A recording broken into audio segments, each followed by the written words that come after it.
La primera vez que me senté en la mesa de la familia de mi nuevo marido, supe que algo no estaba bien. No fue por la comida.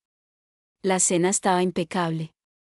Manteles beige, copas brillando bajo una lámpara demasiado elegante para una casa donde el silencio pesaba como piedra. Había pollo al horno, papas gratinadas, vino tinto y una bandeja de arepas pequeñas que la mamá de Octavio, mi marido, insistía en servir con una sonrisa congelada. Fue la mirada de Salomé, su hija de 19 años, la que me hizo sentir como si no estuviera entrando a una familia, sino a un juicio. Yo me llamo Valeria. Tenía 34 años cuando me casé con Octavio, un empresario de 46, viudo desde hacía 6 años. Nos conocimos en una fundación donde yo trabajaba organizando talleres para mujeres emprendedoras. Él llegó como patrocinador. Hablaba suave, sonreía poco, y tenía esa clase de atención que parece respeto.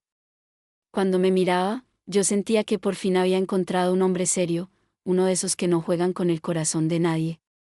Me equivoqué. Qué bonito vestido, dijo Salomé apenas me vio sentarme.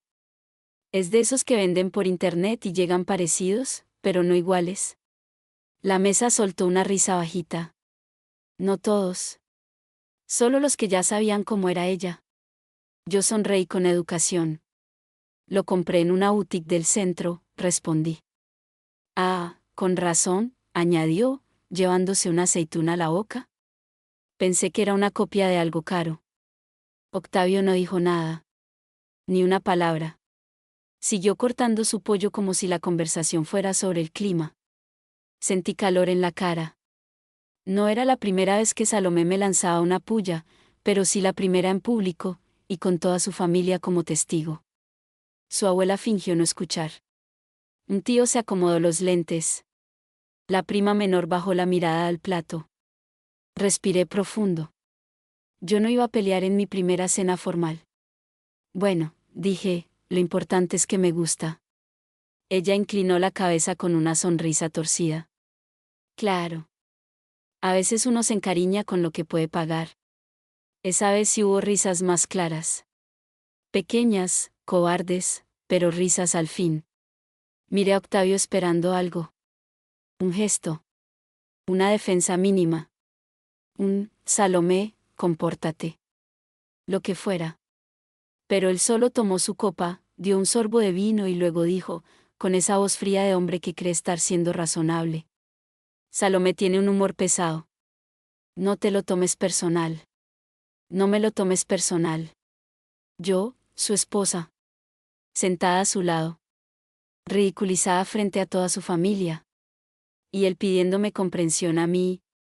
No parece humor, le dije en voz baja. Él ni siquiera me miró. Tú sabías que ya ha sufrido mucho. Hay que aguantarle ciertas cosas. Aguantarle. La palabra me cayó encima como agua helada. Y en ese instante entendí algo que todavía no quería aceptar, esa casa no me estaba recibiendo. Me estaba midiendo. Y mi marido no pensaba detener a nadie mientras me destrozaban, siempre y cuando el espectáculo no lo incomodara a él. Pero lo que ninguno de ellos sabía era que yo también sabía sentarme en silencio mientras memorizaba cada humillación. Y esa noche, entre copas de vino y sonrisas hipócritas, empezó una guerra que cambiaría por completo esa familia.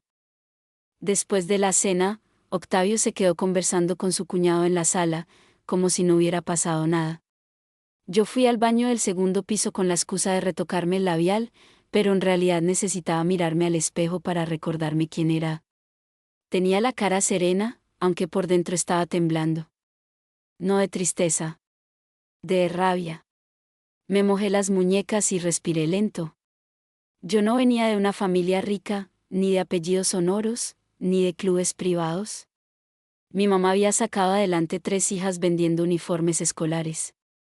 A mí me enseñó algo que nunca olvidé: la gente clasista no humilla porque tú valgas menos. Humilla porque necesita sentirse por encima de alguien. Y eso era exactamente lo que había visto en la mesa. Cuando salí del baño, escuché voces en el pasillo.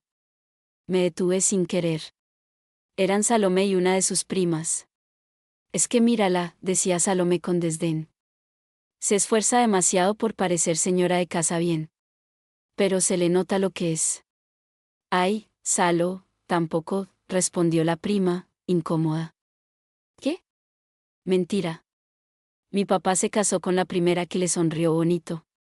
Seguro ella vio una billetera y ya. Se me helaron los dedos. No era una indirecta. Era una acusación. Y la estaba diciendo sin vergüenza, en la casa de su abuela, a pocos metros de donde yo estaba parada. La prima bajó la voz. Capaz si lo quiere. Salomé soltó una risa seca. Eso dicen todas. Avancé antes de seguir oyendo más. Ellas se quedaron quietas al verme. La prima se puso roja. Salomé, no. Ella me sostuvo la mirada con un descaro casi elegante. ¿Todo bien? Preguntó, como si nada. Perfecto, contesté. La prima salió casi corriendo. Quedamos solas. No deberías escuchar conversaciones ajenas, dijo Salomé. No deberías tenerlas en un pasillo, respondí. Ella cruzó los brazos. Mira, te lo voy a decir de frente para que no te hagas ilusiones. Tú nunca vas a ocupar el lugar de mi mamá. Nunca. La observé en silencio. Había dolor en sus ojos, sí. Pero también una crueldad cultivada, cómoda, alimentada por años de impunidad. Yo no estoy compitiendo con tu mamá, le dije. No, estás compitiendo por el apellido, por la casa, por la vida que ella tenía. Esa frase me encendió algo adentro. No necesito quitarle nada a una mujer muerta para tener dignidad. La sonrisa se le borró. Uy, la humilde salió respondona. Ahí fue cuando Octavio apareció al fondo del pasillo. ¿Qué pasa aquí? Pensé que, por fin, iba a poner un límite. Qué ingenua fui. Salomé abrió los ojos, fingiendo inocencia. Nada, papi. Solo estábamos hablando. Yo di un paso hacia él. Tu hija acaba de decirme interesada y oportunista. Octavio soltó un suspiro, cansado, como si el problema fuera mi tono y no la agresión de ella. Valeria, por favor. No armes una escena. Me quedé quieta. ¿Una escena? Repetí. Sí. Salomé está procesando cosas. A veces habla desde la herida. Tú eres la adulta. Deberías entenderlo. La adulta. El mensaje era claro, la hija podía herir, la esposa debía soportar. Salomé bajó la mirada para ocultar una sonrisa. Y ahí, justo en ese corredor lleno de retratos familiares donde yo todavía no tenía lugar, comprendí la verdadera estructura de ese matrimonio. Octavio no me había llevado a su vida para acompañarlo. Me había llevado para adaptarme a ella sin protestar. Y si quería seguir siendo la esposa ideal, tenía que aceptar insultos, silencios y desprecio, con gratitud. Sonreí. No porque estuviera de acuerdo. Sonreí porque, en ese instante, decidí algo que me iba a cambiar por completo, jamás volvería a defenderme rogando respeto. A partir de ese momento, me lo iba a ganar de otra manera. En el carro, de regreso a casa, nadie habló durante los primeros 15 minutos. Bogotá brillaba húmeda detrás del parabrisas. Las luces de los edificios se deshacían en el vidrio por la llovizna, y Octavio conducía con ambas manos en el volante, serio, molesto, como si el que hubiera pasado vergüenza hubiera sido él. Yo miraba por la ventana, pero mi cabeza seguía en esa mesa, en ese pasillo, en cada risa contenida. No debiste responderle así, dijo de repente. Volteé despacio. Así como. Con ese tono. Con Salomé hay que ir con cuidado. Solté una risa incrédula. Tu hija me humilló delante de todos. No la humilles tú también. Lo miré sin reconocerlo. Octavio, ¿de verdad estás diciendo esto? Estoy diciendo que ya no está bien desde hace años. Perder a su mamá la volvió difícil. Sensible. A veces agresiva. Pero no lo hace por maldad. Y decir que me casé contigo por plata tampoco es maldad. Él apretó la mandíbula. Sabías que integrarte a esta familia no iba a ser fácil. Ahí estaba de nuevo. Esa forma elegante de convertir mi dolor en falta de paciencia. Una cosa es que no sea fácil y otra es que me faltes al respeto tú también. Él frenó en un semáforo y por fin me miró. Yo no te falté al respeto. Sí lo hiciste. Cuando te quedaste callado. Cuando dijiste que yo debía aguantar. La luz cambió. Siguió conduciendo. A veces en una familia toca ceder. Siempre la misma persona. No respondió. Al llegar al apartamento, dejó las llaves sobre la consola y se quitó el saco con fastidio. Yo me quedé de pie en la sala, abrazándome a mí misma. Era un apartamento hermoso, amplio, con muebles de diseñador, vista a los cerros y una cocina que parecía de revista. Durante meses pensé que ese lugar sería mi nuevo comienzo. Pero esa noche me pareció ajeno. Lujoso, sí.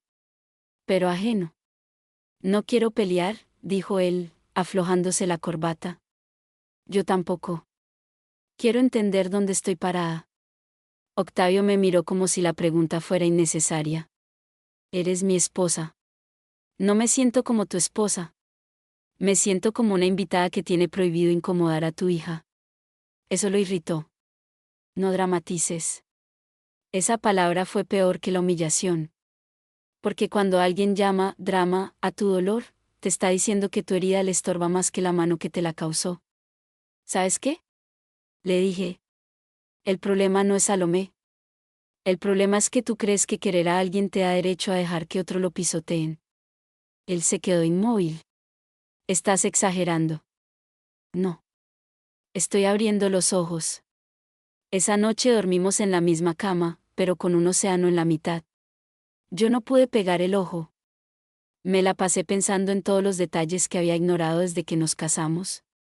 Las veces que Salomé llegaba a la casa y ni me saludaba.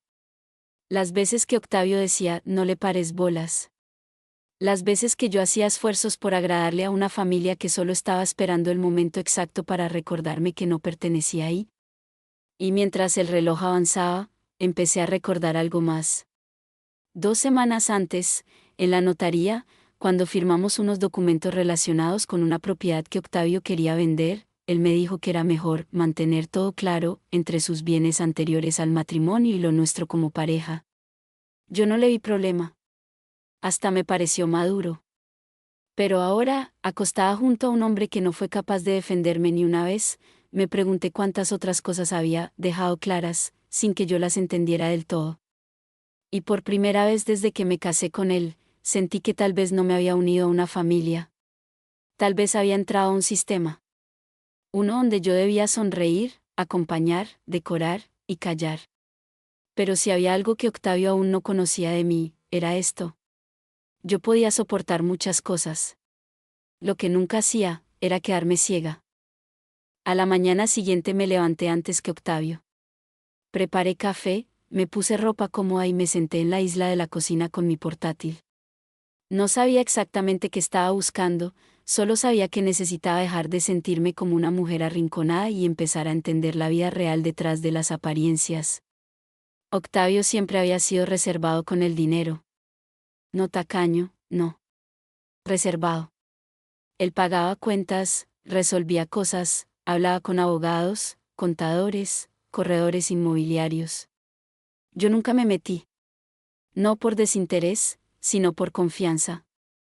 Nunca quise parecer la esposa que pregunta demasiado pronto por propiedades, herencias o cifras. Ahora me parecía ridículo haber sido tan prudente. Entré a la carpeta compartida de documentos del hogar. Facturas. Seguros.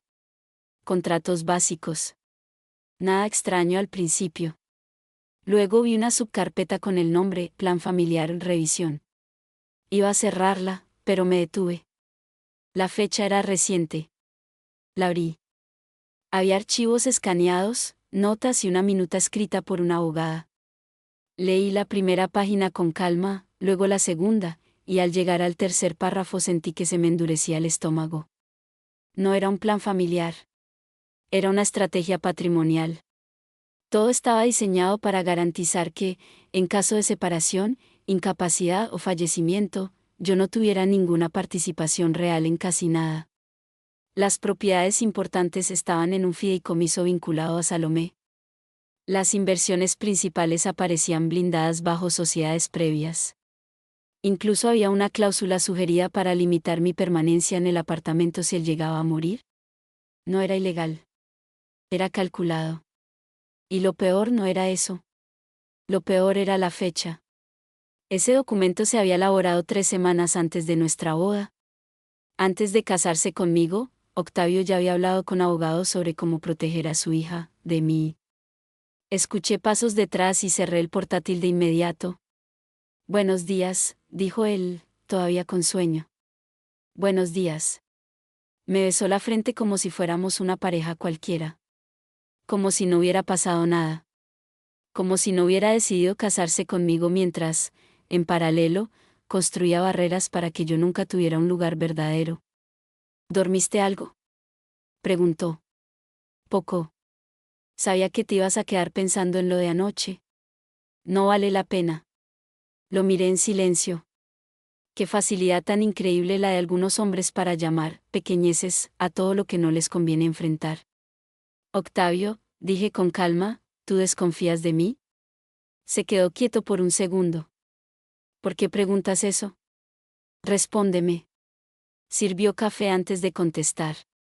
No se trata de desconfianza. Se trata de orden. Eso confirmó lo que yo ya sabía. Entonces sí.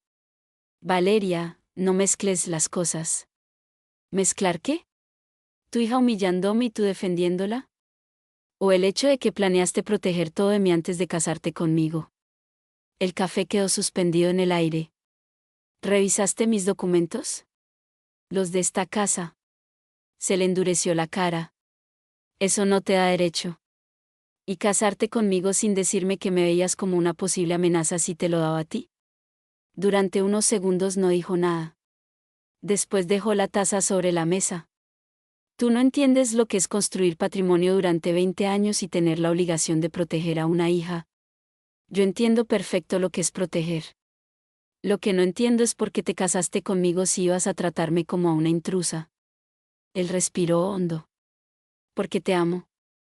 Eso me dolió más que si no lo hubiera dicho. Porque hay amores que no acarician. Administran. No, Octavio, respondí. Tú amas sentirte acompañado. Pero no amas el riesgo de ver a otra persona como tu igual. Y por primera vez desde que nos casamos, vi miedo en sus ojos. No porque estuviera perdiéndome, sino porque acababa de darse cuenta de que yo ya no era tan dócil como creyó. 2 días después, Salomé apareció en el apartamento sin avisar. Entró como si fuera dueña del lugar, dejó su bolso sobre el sofá crema y pidió jugo de naranja con la naturalidad de quien jamás tuvo que tocar una puerta para sentirse aceptada. Yo estaba en el estudio, revisando unos presupuestos de la fundación, cuando la escuché hablar con Octavio en la cocina. No tardé en notar ese tono de niña consentida que usa dulzura como disfraz. Papi, necesito que me ayudes con unos pagos de la universidad. Claro, mi amor. Y también con la tarjeta. Tuve unos cargos extra. Déjame reviso. Me quedé quieta. No por el dinero. Por la dinámica. Cuando salí, Salomé me miró de arriba abajo con una sonrisa perezosa. Hola, vale. No me llamaba así por cariño. Lo hacía para reducirme. Hola, Salomé. Ella tomó un sorbo de jugo y luego dijo. Papi, te conté que el sábado me encontré a Camila. Me preguntó si ya te habías vuelto loco del todo. Octavio soltó una risa incómoda. No empieces. ¿Qué? Eso dijo. Que casarte tan rápido fue rarísimo. Se refería a Camila, su tía favorita. Otra integrante silenciosa del tribunal familiar. Pues la gente siempre opina, dije, manteniendo la compostura. Sí, sobre todo cuando ve cambios tan bruscos, respondió ella, mirándome fijo. Uno se pregunta por las razones. Octavio siguió con el celular, fingiendo no notar la intención. ¿Te molesta que la gente hable?, preguntó Salomé. No, contesté. Me molesta la mala educación. Ella se echó hacia atrás, divertida. Ay, papi, ¿sí ves? Ella vive a la defensiva. Octavio levantó la vista. Ya. Las dos. Las dos. Otra vez el mismo truco. Ella golpea. Yo reacciono. Y él nos pone al mismo nivel para no hacerse responsable. Entonces sonó mi celular. Era un mensaje del banco. Lo abrí casi por reflejo. Confirmación de transferencia realizada desde la cuenta conjunta para cubrir una tarjeta de crédito adicional. La de Salomé. Alcé la mirada. Esta tarjeta sale de la cuenta del hogar. Octavio respondió sin problema. Sí, temporalmente. Luego lo reorganizo. Salomé cruzó las piernas. Uy, ¿ahora hay junta directiva para mis gastos? No contesté de inmediato. Ya no quería seguir el juego pequeño. Quería ver hasta dónde llegaban. No. Solo quiero saber si también debo aguantar esto. El ambiente se congeló. Octavio dejó el teléfono sobre la mesa. Valeria, por favor. No, en serio. Quiero entender. ¿Debo aguantar que me insulten cenas familiares y además financiarle los caprichos? Salomé se puso de pie. Yo no necesito tu plata. Perfecto, dije. Entonces no la uses. Ella se volvió hacia su padre con los ojos brillando de furia. ¿Ves? Te dije que esta señora vino a quitarme todo. Eso era. Ahí estaba el verdadero libreto.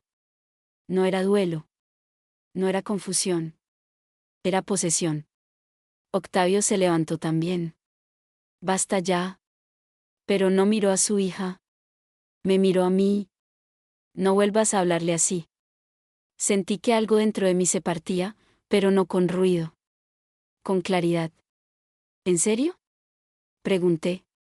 En tu cabeza yo soy el problema. Tú eres la que está convirtiendo todo en una lucha de poder. Yo solté una risa amarga. No, Octavio. La lucha de poder empezó antes de que yo llegara. Solo que tú estabas cómodo mientras yo perdía. Salomé tomó su bolso con rabia. Yo no tengo por qué aguantar a esta revista en la casa de mi mamá. Y esa frase, esa maldita frase, fue la última. Porque ya no era una puya. No era sarcasmo. Era una declaración abierta de guerra. Miré a Octavio. Esperé una sola cosa. Una sola. Te vas, Salomé. Pero no llegó. Él solo cerró los ojos un segundo y dijo. Las dos necesitan calmarse. Fue ahí cuando entendí que mi error había sido esperar justicia de un hombre que llevaba años premiando la crueldad de su hija con silencio. Me di vuelta sin decir una palabra más. Entré al estudio. Cerré la puerta. Y empecé a planear mi salida. No de la discusión. De esa vida. Yo no salí de la casa ese día. Pero algo dentro de mí sí se fue para siempre. Mientras Octavio y Salomé discutían en la sala en voz baja, cegueramente sobre lo difícil que yo era, yo abrí un cajón del escritorio donde él guardaba carpetas viejas, garantías, escrituras y documentos que nunca pensó que me interesarían. No buscaba venganza. Buscaba realidad. Había sobres, contratos, certificados. Todo perfectamente ordenado. Octavio era así, meticuloso para proteger lo suyo, descuidado para cuidar a quien tenía al lado. Entonces encontré un sobre manila sin etiqueta. Adentro había recibos de una clínica privada, estados de cuenta y varias constancias de pago a nombre de Salomé. Pero lo raro era que no eran de universidad ni de salud común. Eran de rehabilitación, terapia intensiva ambulatoria y manejo de crisis conductual. Me senté. Leí con atención. Fechas, diagnósticos preliminares, observaciones de conducta, recaídas, gastos cubiertos por Octavio durante casi 3 años. También había reportes de deudas en tiendas de lujo, cargos duplicados, compras impulsivas y un documento firmado por él asumiendo responsabilidad sobre daños causados por Salomé en un apartamento arrendado. No era una joven herida, diciendo cosas sin querer. Era una mujer que llevaba años sabiendo que podía romperlo todo sin consecuencias. Y él llevaba años reparándolo todo por ella. Ahí lo entendí mejor, Octavio no protegía a Salomé por amor sano. La protegía por culpa. Por miedo. Por costumbre. Y esa mezcla había criado a una persona convencida de que el mundo entero debía soportarla. Escuché que tocaron la puerta del estudio. ¿Puedo entrar?, preguntó Octavio. Cerré la carpeta antes de que pasara. Claro. Entró con expresión cansada. Ya no estaba bravo. Estaba en ese modo conciliador que usan algunos hombres cuando sienten que la situación se les puede salir de control. Salomé ya se fue. Qué bien. No quería que esto se volviera tan grande. Pues ya lo es. Se apoyó en el marco del escritorio. Valeria, yo sé que ya fue injusta contigo. Pero también tienes que entender que ha tenido problemas serios. Sí. Ya veo que ser cruel siempre le ha salido gratis. Su mirada bajó a la carpeta. Luego a mí. ¿Qué estás revisando? Lo suficiente para entender que me casé con un hombre que llama aguantar, a encubrir. Su rostro cambió. No hables de cosas que no entiendes. Entonces explícamelas. Explícame por qué le pagas deudas, daños, excesos, tratamientos, y aún así vienes a exigirme paciencia a mí como si tu hija fuera una niña de 5 años. Él respiró con dificultad. ¿Tú no sabes lo que hemos vivido? Tienes razón. Porque nunca me lo contaste. Y ese era el centro de todo. No era solo el maltrato. Era el engaño por omisión. Octavio no me había presentado una vida compleja para construir juntos. Me había metido en una estructura rota, sin mapa y sin verdad, esperando que yo sonriera mientras los pedazos me caían encima. Te casaste conmigo ocultándome el tamaño del problema, le dije. No quería asustarte. No. No querías que decidiera con toda la información. Él bajó la voz. Yo pensé que con el tiempo todo mejoraría. Claro. Con el tiempo. Y mientras tanto, ¿yo qué? ¿Sirvo de esposa, de escudo, de cajero emocional? No seas injusta. Me puse de pie. La injusticia fue traerme aquí sin decirme que en esta casa la regla principal era esta: Salomé destruye, tú pagas, y ahora yo debo callar. Él me miró largo rato, pero ya no tenía respuesta. Porque la verdad, cuando por fin se nombra, deja sin aire a quien ha vivido escondiéndola. Y yo ya no era la mujer de la cena familiar. Ahora era una mujer viendo con claridad el mecanismo completo. Y una vez que una mujer entiende el mecanismo, deja de ser su víctima favorita. Esa tarde llamé a mi hermana Lucía. No le había contado nada de lo ocurrido, porque yo misma seguía procesando la vergüenza de haberme equivocado tanto con un hombre al que le juré confianza. Pero cuando escuché su voz al otro lado, se me quebró algo que llevaba demasiado tiempo sosteniendo. ¿Qué pasó?, preguntó apenas dije, hola. Lucía me conocía hasta en la respiración. Le conté todo. La cena. El pasillo. El carro. Los documentos. La tarjeta de Salomé. El sobre Manila. Las frases de Octavio. Cada detalle. Ella no me interrumpió. Solo escuchó. Cuando terminé, hubo unos segundos de silencio. Luego dijo algo que me atravesó directo. No te casaste con un protector. Te casaste con un administrador de daños. Cerré los ojos. Yo quería creer que era un hombre bueno. Capaz sí lo es en algunas cosas. Pero no contigo cuando más importa. Y esa era la diferencia que yo había tardado tanto en ver. Hay hombres amables en público, generosos con desconocidos, encantadores en reuniones, pero cobardes en lo íntimo. Hombres que saben cuidar su imagen mejor que a su pareja. ¿Tú qué harías?, le pregunté. Lucía soltó aire. Primero, dejar de pensar como esposa enamorada y empezar a pensar como mujer responsable de su propia vida. Segundo, conseguir copia de todo. Tercero, hablar con un abogado antes de confrontar más. Y cuarto, no volver a quedarte sola en ninguna reunión donde intenten humillarte. Me quedé callada. ¿Todavía estás ahí?, preguntó ella. Sí. Es que me da rabia conmigo misma. No, vale. Esa rabia dásela a quien corresponde. Tú confiaste. El error no fue amar. El error fue de él por aprovechar tu buena fe. Después de colgar, me senté en el borde de la cama con el teléfono entre las manos. Lucía tenía razón. Yo llevaba días reaccionando como esposa herida. Tenía que empezar a actuar como mujer despierta. Esa noche, mientras Octavio trabajaba en el estudio y evitaba mirarme, hice copias de todos los documentos que encontré relevantes. Los envié a un correo personal. Guardé fechas, nombres de firmas, transferencias, notas legales. No porque quisiera pelear por plata, sino porque quería que nadie volviera a decirme que estaba dramatizando. La verdad necesita respaldo cuando se enfrenta a gente poderosa. Y Octavio lo era. No solo por su dinero, también por su narrativa. Ese tipo de hombres saben contar la historia de forma que siempre parezca que ellos hicieron lo mejor posible y que la otra persona, simplemente, no supo adaptarse. Yo no iba a dejar que me convirtiera en una versión débil de mí misma dentro de su cuento. Antes de dormir, me escribió un mensaje desde la otra habitación. Mañana quisiera que habláramos tranquilos. Sin atacar. Lo miré varios segundos. Sin atacar. Otra vez.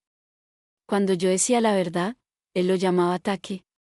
Cuando su hija me insultaba, él lo llamaba dolor. No respondí. Apagué la pantalla. Y por primera vez en mucho tiempo, dormí con una decisión clara en el pecho. Yo ya no estaba luchando por salvar ese matrimonio. Estaba preparándome para salir de él sin perderme a mí misma. A la mañana siguiente, Octavio preparó desayuno. Eso ya era raro. Puso frutas, pan integral, huevos revueltos y café recién hecho. El tipo de gesto que, en otro tiempo, me habría enternecido. Pero cuando el respeto se rompe, los detalles bonitos empiezan a parecer utilería. Me senté frente a él sin tocar nada. Gracias, dije. Quiero arreglar esto, respondió. No se arregla con desayuno. Asintió, como quien se obliga a tener paciencia. Tienes razón. Por eso quiero hablar claro. Se acomodó en la silla y empezó con una voz medida, casi empresarial. Sé que te has sentido atacada por Salomé. No lo minimizo. Pero también creo que tú has llegado a esta familia con una sensibilidad muy alta. Lo miré fijo. Ahí estaba. La maniobra. No negar el daño. Solo repartírmelo. Sigue, le dije. Salomé perdió a su mamá muy joven. Luego vio cómo varias mujeres intentaron acercarse a mí con otras intenciones. Eso la volvió desconfiada. ¿Y ahora yo debo pagar por eso? No. Pero podría ser más estratégica. Me incliné hacia él. ¿Estratégica? ¿Quieres que sonría cuando me insulte para no incomodar la dinámica que ustedes tienen? Él frunció el ceño. Quiero que entiendas que no siempre responder es la mejor forma de ganar. Solté una risa corta. Ah, ya entendí. Tú no quieres paz. Quieres silencio elegante. Eso lo irritó. Tú conviertes todo en una interpretación negativa. No, Octavio. Yo solo traduzco lo que dices. Su tono cambió. Más duro. Pues entonces traduce esto también, no voy a permitir que vengas a dividirme de mi hija. Eso me dejó helada, no por inesperado, sino por definitivo. Ya no estaba fingiendo neutralidad. Me había puesto en el bando contrario. Nunca te pedí que te dividieras de ella, respondí despacio. Te pedí que no me dejaras sola mientras ella me humilla. Y yo te dije que las cosas con Salomé requieren manejo, no confrontación. Porque a ti te da miedo ponerle límites. Él golpeó suavemente la mesa con la mano. Porque tú no sabes lo que pasa cuando ella se descontrola. El silencio que siguió fue brutal. Yo lo sostuve con la mirada. Por fin, dije. Él se dio cuenta de que había hablado de más. No quise decir. Sí quisiste. Lo dijiste perfecto. No la enfrentas porque te aterra lo que haga después. Así que prefieres que el costo lo pague otro. Ahora yo. Se levantó de la mesa. Estás simplificando una situación compleja. No. La estoy viendo. Que te dé miedo tu hija no la convierte en intocable. Y menos me obliga a mí a soportarla. Octavio pasó una mano por su cara. Tú no entiendes nada de lo que hemos pasado. Entonces debiste pensarlo antes de casarte. La frase cayó como una piedra. Él me miró con furia contenida. ¿Qué quieres? ¿Irte? Y ahí lo vi todo. No era una pregunta de dolor.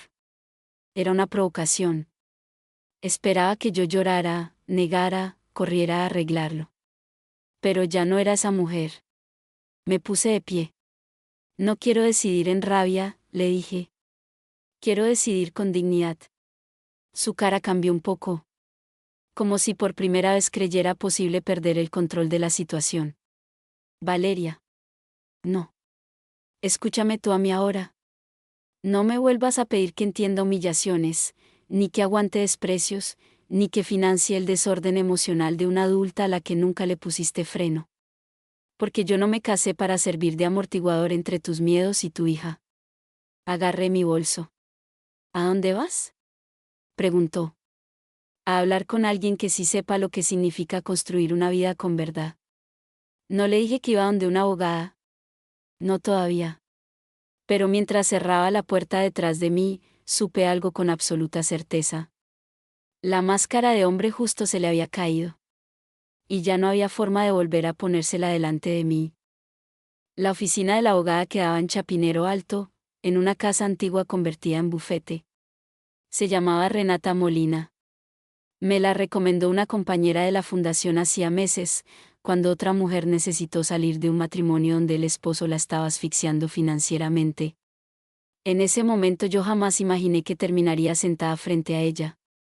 Renata tenía unos 40 años, cabello corto, mirada afilada y esa calma que solo tienen las personas acostumbradas a ver el desastre humano sin pestañear.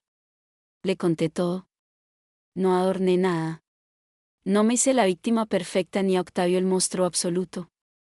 Le hablé de los insultos de Salomé, del silencio de él, de los documentos patrimoniales previos al matrimonio, de la cuenta conjunta, de la transferencia, de la falta de información real al momento de casarnos. Renata escuchó, tomó notas y al final me dijo 3 palabras que me dejaron inmóvil. Esto fue diseñado. ¿Qué cosa? Pregunté. La estructura. No sé si para dañarte deliberadamente, pero sí para integrarte sin poder real. Emocionalmente te dan el título de esposa, legal y financieramente te dejan siempre en la periferia. Bajé la mirada al café. Entonces fui una idiota. No. Fuiste confiada. Y él fue estratégico. Después revisó copias de varios documentos. Mira, me señaló, aquí no hay nada ilegal de entrada. Pero sí hay omisiones importantes. Y más delicado aún, tú estás asumiendo cargas económicas y relacionales dentro de un hogar donde no te dieron información completa sobre riesgos existentes. Eso sirve de algo. Sirve para que entiendas tu posición y no te manipulen con discursos morales. Aquí no estamos hablando solo de llevarse mal con la hijastra. Estamos hablando de una dinámica donde esperan que tú absorbas costos emocionales y algunos financieros sin voz ni protección. Tragué saliva. Porque cuando alguien ajeno nombra con precisión lo que tú has sufrido en confusión, el dolor cambia de forma. Deja de ser neblina. Se vuelve verdad. ¿Qué me aconsejas? Pregunté. Renata cerró la carpeta. Primero, separar tus finanzas ya. Segundo, dejar registro escrito de cualquier agresión o admisión importante. Tercero, no confrontar sola si sospechas que él sabe manipular relatos. Y cuarto, decidir qué quieres, reestructurar el matrimonio con condiciones firmes, o preparar tu salida. ¿Tú crees que un hombre así cambie? Ella no respondió de inmediato. Creo que la gente cambia cuando perder algo le duele más que sostener una costumbre. La pregunta es, ¿tú quieres quedarte a esperar a ver si eso pasa? Salí de allí con un folder bajo el brazo y una extraña mezcla de tristeza y fuerza. Afuera, Bogotá seguía igual. Gente apurada, buses, vendedores de tintos, motos, vida normal. Pero yo ya no estaba igual. Pasé por un parque y me senté en una banca. Pensé en mi mamá. En Lucía. En la muchacha que fui a los 25, cuando juré que nunca dependería emocionalmente de un hombre que no me respetara. ¿En qué momento había empezado a negociar tanto mi paz por la promesa de una familia? Tal vez porque el amor, cuando viene después de años difíciles, puede parecer refugio incluso cuando ya empezó a parecer jaula. Sonó mi celular. Era Octavio. No contesté. Escribió de inmediato.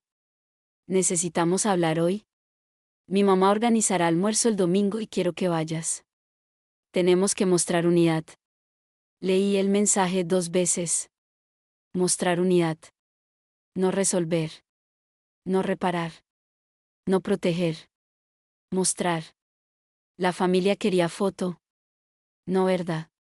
Guardé el celular. Y ese domingo, yo sí iba a ir.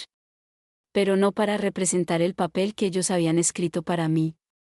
Iba a cerrar la función delante de todos. El domingo llegué a la casa de la mamá de Octavio vestida de blanco.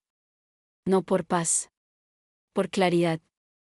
Quería verme serena, limpia, imposible de pintar como histérica. Sabía que ese tipo de familias llevan años perfeccionando una habilidad, provocar en privado, desacreditar en público. Esta vez no. Octavio pasó por mí antes del mediodía. Durante el trayecto habló poco, pero soltó una frase que me confirmó todo. Te pido que no vayas a dañar el ambiente. Ni siquiera lo miré. El ambiente ya estaba dañado. Solo que ahora ya lo veo. Cuando entramos, su madre me abrazó con esa suavidad tiesa que usan las mujeres que odian el conflicto siempre y cuando no les toque a ellas. Qué alegría verlos bien, dijo. No respondí a la palabra bien. La mesa estaba servida para 10 personas. Lomo al trapo, arroz con almendras, ensalada de peras, vino y postre. Todo impecable. Todo falso. Salomé llegó 20 minutos después, vestida como si fuera un brunch de revista, no a un almuerzo familiar. Me vio y sonrió apenas. Veo que hoy sí te asesoraste mejor con la ropa. Varias personas escucharon. Nadie dijo nada. Yo sí. Y tú veo que sigues creyendo que humillar a otros te hace interesante. La cuchara de la tía Camila quedó suspendida en el aire. Octavio cerró los ojos. Por favor, murmuró. Nos sentamos. Durante los primeros minutos, la conversación giró en torno a temas vacíos, negocios, viajes, una prima embarazada, la universidad de Salomé. Pero el ambiente estaba tenso. Todos sabían que algo pasaba. Hasta que el tío Álvaro, medio borracho de confianza, dijo: Bueno, lo importante es que esta nueva etapa les traiga estabilidad a todos. Sobre todo a ti, Salomé, que al fin tienes una figura femenina en la casa. Salomé soltó una carcajada. ¿Figura femenina? No, gracias. Yo no pedí reemplazos. Ahí empezó. La abuela la llamó por su nombre en tono de advertencia, pero sin fuerza real. Octavio me tocó la pierna bajo la mesa, no para defenderme, sino para pedirme control. Y entonces pasó lo que él nunca esperó. Me puse de pie. No grité. No lloré. No temblé. Solo me puse de pie con una calma tan firme que la mesa completa se quedó en silencio. Ya que todos están aquí, dije, creo que este es el mejor momento para dejar de fingir. Octavio se tensó. Valeria, siéntate. No. Llevo demasiado tiempo sentada aguantando. Nadie se movió. Desde que entré a esta familia, he sido tratada como una intrusa. Tu hija me ha ridiculizado en público, me ha llamado interesada, arribista, oportunista. Y cada vez que eso pasa, tú, Octavio, me pides comprensión. Paciencia. Estrategia. Aguante. La madre de Octavio se puso pálida. Valeria, esto no es necesario. Sí lo es. Porque ustedes llaman paz a lo que en realidad es complicidad silenciosa. Salomé se cruzó de brazos. Ay, por favor. Ya va a hacerse la víctima. ¿La miré? No. Hoy no. Hoy voy a hacerme escuchar. Entonces saqué del bolso una carpeta delgada. No necesitaba mostrar documentos íntimos. Solo necesitaba nombrar la verdad. Antes de casarse conmigo, Octavio ya había dejado todo blindado legalmente para que yo jamás tuviera un lugar real en su vida patrimonial, mientras me pedía confianza total en la vida emocional. Al mismo tiempo, sigue cubriendo excesos, daños y deudas de una hija adulta a la que nadie aquí se atreve a ponerle un límite. Y cuando yo exijo respeto, me convierten a mí en el problema. Se escuchó hasta el zumbido del refrigerador. Octavio se levantó de golpe. No tienes derecho a hacer esto aquí. Lo miré por fin, de frente, sin miedo. Y tú no tenías derecho a casarte conmigo esperando que yo fuera fuerte solo para soportar lo que tú eres demasiado cobarde para enfrentar. Nadie respiraba. Y yo, por primera vez, me sentía completamente viva. Lo más impresionante no fue lo que dije. Fue lo que nadie pudo negar después. Salomé fue la primera en reaccionar. Papi, ¿vas a dejar que esta loca venga a hablar así de mí delante de todos? Pero ya no sonó poderosa. Sonó desesperada. Porque cuando una persona vive de humillar, lo que más le duele no es que la insulten de vuelta. Es que alguien le quite el control del escenario. Octavio me miró como si no supiera quién era yo. Tal vez porque la versión de mí que él conocía estaba diseñada por su comodidad, paciente, razonable, educada, dispuesta a esperar el momento correcto. La mujer que tenía delante ya no iba a esperar nada. «Esto se habla en privado», dijo entre dientes. «No», respondí. «En privado fue donde tú pudiste minimizarlo todo. Aquí, delante de quienes se ríen, se callan o miran para otro lado, es donde más falta hace». La tía Camila carraspeó. «A ver, tampoco exageremos. Salomé puede ser impulsiva, pero... ¿Pero qué?». La corté. «¿Pero es la hija triste? ¿La heredera dolida? La niña que perdió a su mamá y por eso tiene permiso para destrozar a cualquier mujer que entre a esta familia». Camila se quedó muda. La madre de Octavio intentó intervenir. «Valeria, ¿entiende que todos hemos tratado de cuidar a Salomé? No la han cuidado. La han consentido hasta volverla cruel». Eso cayó como una cachetada. Salomé se puso de pie de golpe. «Yo no tengo por qué soportar esto». «Exacto», dije sin alzar la voz. «Ese ha sido tu entrenamiento toda la vida. No soportar nada. Hacer que todos se acomoden a ti. Incluso a costa de la dignidad ajena». Octavio dio un paso hacia mí. «Se acabó. Nos vamos». Yo sonreí, tranquila. «No. Yo me voy. Tú te quedas con la familia que has preferido proteger incluso cuando hace daño». Vi algo moverse en el rostro de su madre. Culpa. Tardía, pero culpa. El tío Álvaro bajó la cabeza. Una prima me miraba con admiración contenida. ¿Y Salomé? Salomé me veía con un odio puro, limpio, casi infantil. Porque por primera vez alguien la había descrito en voz alta. No como víctima. Como agresora. «Tú nunca fuiste parte de esta familia», escupió ella. Tomé mi bolso.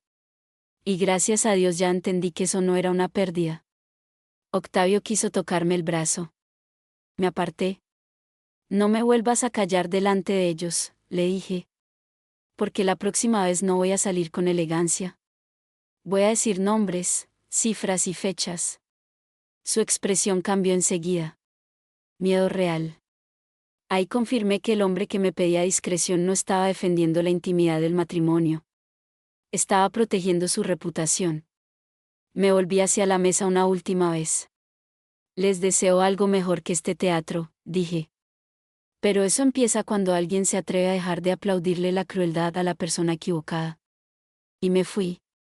Con la espalda recta. Sin correr. Sin derrumbarme.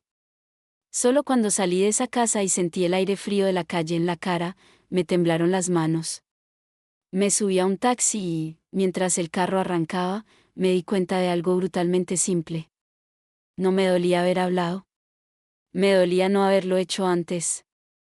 Volví al apartamento sola. Octavio no llegó esa noche. Ni llamó. Solo envió 3 mensajes seguidos.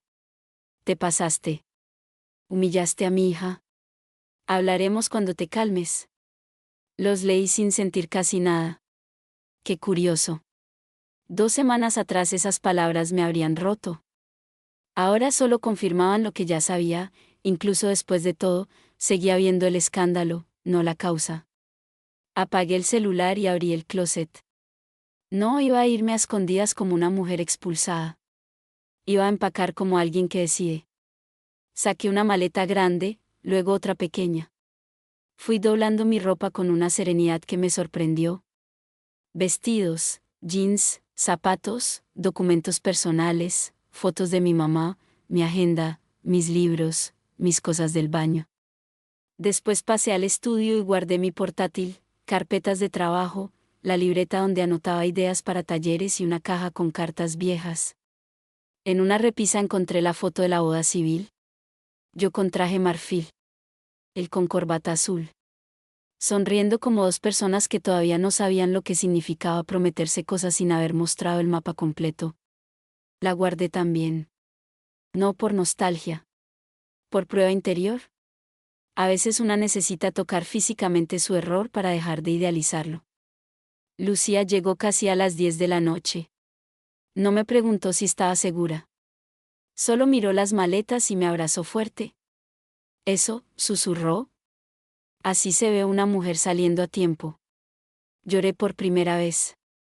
No mucho. No teatral. Solo una llantica honda, limpia, que me salió desde el cansancio. Me da rabia haber creído tanto, le dije. No le tengas rabia a la mujer que amó. Dale las gracias a la que despertó. Terminamos de recoger lo último cerca de la medianoche. Antes de irme, me detuve en la sala. Ese apartamento ya no parecía una promesa. Parecía un escenario desmontado. Cada mueble, cada lámpara, cada objeto elegante me recordaba una verdad insoportable: el lujo nunca compensa la falta de respeto. Dejé una carta sobre la mesa del comedor. No larga. No sentimental. Solo decía: no me fui por una discusión. Me fui porque entendí que en esta casa mi dignidad siempre iba a ser negociable para ti. Y lo que para ti era paciencia, para mí se volvió traición. Cerré la puerta detrás de mí. No llevé anillo. No llevé culpa. Solo un miedo extraño al vacío, acompañado por una paz nueva. Dormí en casa de Lucía esa noche, en un cuarto pequeño con cobijas de flores y una ventana que daba a un árbol viejo. Mucho más humilde que mi habitación anterior. Muchísimo más mío. A la madrugada me despertó una vibración del celular. Un solo mensaje de Octavio. Si sales así de la casa, no vuelvas esperando que yo te ruegue. Lo miré varios segundos en la oscuridad. Y entendí que hasta su orgullo era útil. Porque un hombre que te amenaza con no rogarte cuando fuiste tú quien tuvo que irse, te está haciendo el favor de mostrarte exactamente cuán poco valías dentro de su versión del amor. Bloqueé la pantalla. Y seguí durmiendo. Pasaron 5 días antes de que Octavio apareciera en la fundación. Yo estaba en una sala de reuniones con 2 compañeras, definiendo la agenda de un programa para madres cabeza de hogar, cuando la recepcionista me escribió por interno: tu esposo está aquí. No dije nada. Terminé la reunión. Respiré profundo. Y luego salí. Estaba en el pasillo, impecable como siempre, con saco gris, reloj caro y esa expresión serena que antes me hacía pensar que todo se podía hablar. Ahora solo veía cálculo. No debiste venir aquí, le dije. Tú no contestas. Porque ya no estamos en etapa de convencerme. Él bajó la voz. Necesito que hablemos como adultos. Casi sonreí. Qué curioso como algunos hombres invocan la madurez justo cuando dejan de controlar la conversación. Fuimos a una cafetería cercana. Se sentó frente a mí y, durante unos segundos, fingió estar devastado. Esto se salió de proporción, dijo. Mi mamá está destruida. Salomé está en crisis. Toda la familia habla del almuerzo como si hubieras venido a atacarnos deliberadamente. ¿No ataqué? Expliqué. Exhibiste cosas privadas. Porque en privado me estabas borrando. Eso lo tensó. Siempre llevas todo al extremo. No. Lo llevo a la verdad. Octavio se inclinó hacia adelante. Valeria, yo todavía quiero salvar este matrimonio. Lo dijo con firmeza, como si me estuviera ofreciendo algo valioso. ¿Salvar qué exactamente? Pregunté. ¿La foto? ¿La apariencia? ¿La parte en la que yo aguanto y tú administras el caos? Salvar lo nuestro. Negué espacio. No hay nuestro, si tu lealtad nunca incluyó mi dignidad. Entonces cambió de estrategia. Mira, si lo que te preocupa es sentirte insegura económicamente, eso se puede revisar. Lo miré con una frialdad que ni yo sabía que tenía. Gracias por confirmar que sigues creyendo que esto es por plata. Él abrió la boca, pero lo detuve. No me fui porque me dejaras sin propiedades. Me fui porque me dejaste sin lugar. Esa frase sí le dolió. Lo vi en la cara. Porque Octavio estaba preparado para discutir cifras, acuerdos, cuentas, derechos, límites. Pero no emociones expresadas con exactitud. Eso lo desarmaba más. Yo te amaba, dijo. A tu manera. Y tu manera me costaba demasiado. Hubo silencio. Después sacó un papel del portafolio. Quiero proponerte algo. Terapia de pareja. Reglas claras con Salomé. Separación temporal, si quieres. Pero no conviertas esto en un escándalo legal ni familiar. Ahí estaba el centro. No quería perderme. Quería contener daños. ¿Te preocupa que hable? Pregunté. Me preocupa que destruyas algo que aún puede arreglarse. Lo sostuve con la mirada. Lo destruiste tú cuando me viste llorando y aún así elegiste la comodidad de tu hija. Él guardó el papel otra vez. Entonces ya decidiste. Sí. ¿Vas a pedir divorcio? Tomé aire. Sí. Octavio se recostó en la silla como si algo finalmente se hundiera dentro de él. No gritó. No rogó. No pidió perdón. Solo preguntó algo que terminó de mostrarme quién era. ¿Y vas a contarle a todo el mundo tu versión? Tu versión. Ni siquiera dijo la verdad. No necesito contar nada, respondí. La gente ya vio suficiente. Y lo que falte, lo hablarán tus silencios. Me levanté. Adiós, Octavio. Valeria. Lo miré una última vez. Tu error no fue amar demasiado a tu hija. Fue creer que por hacerlo podía sacrificarme sin consecuencias. Y me fui de esa cafetería sin mirar atrás. Esta vez no porque fuera fuerte, sino porque ya no había nada que extrañar. El divorcio no fue rápido, pero tampoco fue la guerra que Octavio imaginó. Renata se encargó de todo con precisión. Yo no pedí lo que no me correspondía. No inventé acusaciones. No busqué destruirlo financieramente. Solo exigí claridad, separación justa de lo compartido y cierre formal. Y eso fue, irónicamente, lo que más lo descolocó. Porque esperaba una mujer rabiosa. No una mujer impecablemente firme. Las noticias empezaron a correr por la familia y por su círculo social sin que yo dijera casi nada. La gente completa los vacíos mejor de lo que uno cree. Y cuando una historia oficial tiene demasiadas costuras, tarde o temprano alguien jala un hilo. Se supo que Salomé llevaba años metida en problemas que todos cubrían. Se supo que Octavio había construido una imagen de viudo noble y padre ejemplar mientras sostenía una dinámica insostenible dentro de casa. Se supo que yo me había ido después de repetidos episodios de humillación. No por escándalo mío. Por coherencia de los hechos. Un mes después del almuerzo, Camila, la tía que antes minimizaba todo, me escribió un mensaje inesperado.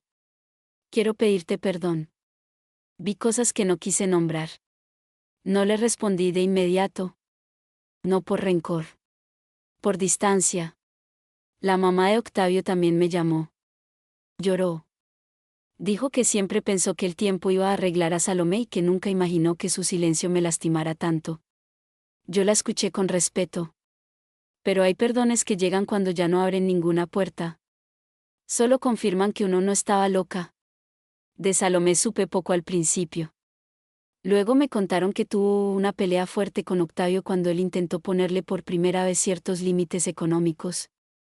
Ella se fue del apartamento donde vivía y pasó varias semanas entre amigas, hoteles y una tía lejana. La gran tragedia de las personas consentidas no es la falta de amor. Es el día en que por fin descubren que el mundo no les debe sumisión. En cuanto a Octavio, dejó de parecer tan impecable. ¿No en los negocios? Ahí siguió firme. Pero en lo humano, algo se le quebró. Tal vez porque por primera vez su forma de manejar el conflicto dejó de ser efectiva. No pudo callarme. No pudo convencerme. No pudo administrarme. Y un hombre acostumbrado a controlar narrativas sufre de una manera muy particular cuando aparece alguien que simplemente se sale del libreto. Yo, mientras tanto, seguí trabajando. Retomé talleres. Empecé un proyecto nuevo para mujeres que querían reconstruir su autonomía después de relaciones emocionalmente desiguales. No usé mi historia como bandera pública, pero sí como fuego interno. Porque lo que más me transformó no fue irme. Fue entender cuántas mujeres siguen sentadas en mesas ajenas, tragando humillaciones en nombre del amor, de la paciencia, de la familia, de la comprensión. Y no. Comprender no significa dejarse romper. Un día, Renata me dijo algo que todavía llevo conmigo. La gente cree que la dignidad hace ruido. No. La verdadera dignidad es esa puerta que se cierra sin escándalo, y que ya nadie logra volver a abrir. Yo había cerrado la mía. Y del otro lado, por fin, estaba yo. 6 meses después del divorcio, invité a mi mamá, a Lucía y a mis 2 sobrinos a cenar en mi nuevo apartamento. Era pequeño. 2 habitaciones, balcón estrecho, cocina sencilla, muebles comprados poco a poco. Nada parecido al lujo que había dejado atrás. Pero esa noche, mientras servía ajiaco en platos hondos y oía a mis sobrinos pelear por el aguacate, sentí una paz que no recordaba haber tenido en años. Mi mamá me miró desde la cabecera y sonrió con orgullo. ¿Te ves distinta? ¿Mal o bien? Bromeé. Libre, dijo. Y sí, libre era la palabra. No porque la vida hubiera quedado resuelta. Seguía reconstruyéndome. Seguía pagando cuentas sola. Seguía teniendo noches en que me preguntaba cómo no vi tantas señales antes. Pero ahora esa pregunta ya no me lastimaba. Me enseñaba. Después de cenar, Lucía me ayudó a recoger los platos mientras mi mamá entretenía a los niños con historias viejas. ¿Has sabido algo de él? Preguntó. Muy poco. ¿Y de la hija? La miré un segundo. Lo justo para no repetir la historia en mi cabeza. Lucía asintió. A veces sanar también consiste en dejar de pedir actualizaciones sobre quienes te dañaron. Más tarde, cuando todos se fueron, me quedé sola en el balcón con una taza de café y una manta sobre las piernas. La ciudad brillaba abajo, viva, indiferente, hermosa. Pensé en aquella primera cena. En el vestido, en la risa de Salomé, en la voz de Octavio diciéndome que debía aguantar. Y por primera vez el recuerdo no me encendió rabia. Me dio ternura por la mujer que fui esa noche. Tan empeñada en ser aceptada. Tan dispuesta a hacer espacio para todos. Tan convencida de que callar era una forma de amor. No lo era. Callar, cuando callas para que otros sigan cómodos humillándote, es abandono. Y nadie merece abandonarse a sí misma para sostener una familia que se alimenta de su silencio. Entré, apagué las luces de la sala y vi mi reflejo en el ventanal. Ya no era la esposa nueva. Ya no era la intrusa. Ya no era la mujer a la que dejaron sola en una mesa hostil. Era una mujer que había aprendido a levantarse de esa mesa, salir de esa casa y construir la suya. Una donde nadie necesitara ridiculizar a otro para sentirse importante. Una donde el amor no se confundiera con aguante. Una donde el respeto no tuviera que suplicarse. Y mientras cerraba la puerta del balcón, supe que esa era la verdadera victoria. No que ellos me entendieran. No que se arrepintieran. No que pagaran. La verdadera victoria era esta. Que después de todo, yo seguía creyendo en el amor. Pero ya nunca más a costa de mí,